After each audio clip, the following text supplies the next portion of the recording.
of Pennsylvania, Governor Ed Rendell, and the next President of the United States, Hillary Rodham Clinton.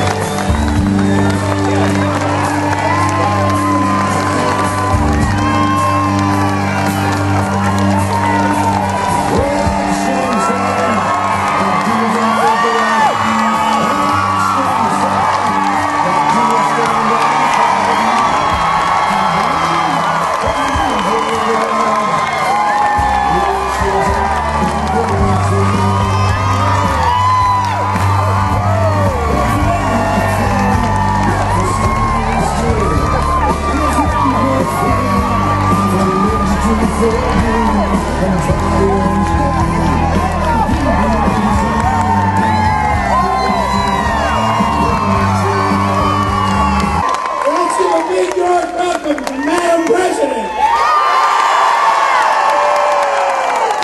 I can't hear you. That's good.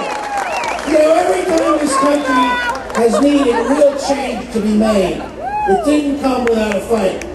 When they proposed Social Security, people said, and Medicare, people said that's socialism, and the special interests fought it. But we got it because people were willing to fight for it. And we're at a point in this country's future where we need a fighter. And we have with us today someone who just won't quit. I remember really well coming here on the bus tour in 1992.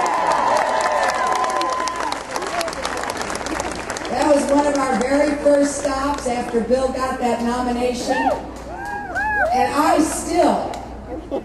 still can shut my eyes and envision the Central Market, where I went early that morning to kind of look around. Was anybody at the Central Market that day all those years ago? Well, we came to York, the city of the white rose, and we said, if you will give Bill Clinton a chance, he will work to try to turn this economy around, to try to produce jobs again, to solve a lot of our problems, to get us out of debt, and he did, and we were better for it. And my grandfather was a factory worker. He went to work at about the age of 11 in the Scranton Lace Mills. He worked from the age of 11 until he retired at 65.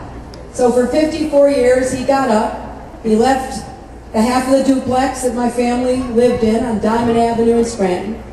He took his lunch, he walked to work, he worked hard 6 days a week, he came home, he told his sons that they had to work hard to make something of themselves, and he lived the American dream.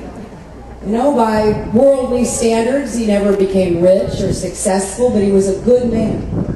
And he worked in a way that brought respect and dignity to himself and his family. And even though he never went beyond the school that ended at the age of 11, he made sure that his 3 sons got an education. And my father was lucky because he could play football. So he went to Penn State and played football. First time I told Governor Rendell that my dad played at Penn State between 1931 and 1935 and actually wore those leather helmets, you know, you seen those? The governor said to me, well, was Joe there? And I said, I'm sure he was. I know he was there when my brother went back and played football for Penn State about 50 years later and was on that team.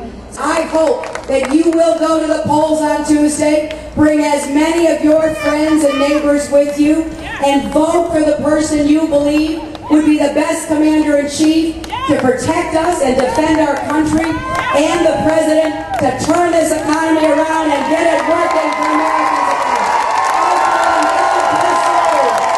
Well, I say, ideals I think are right.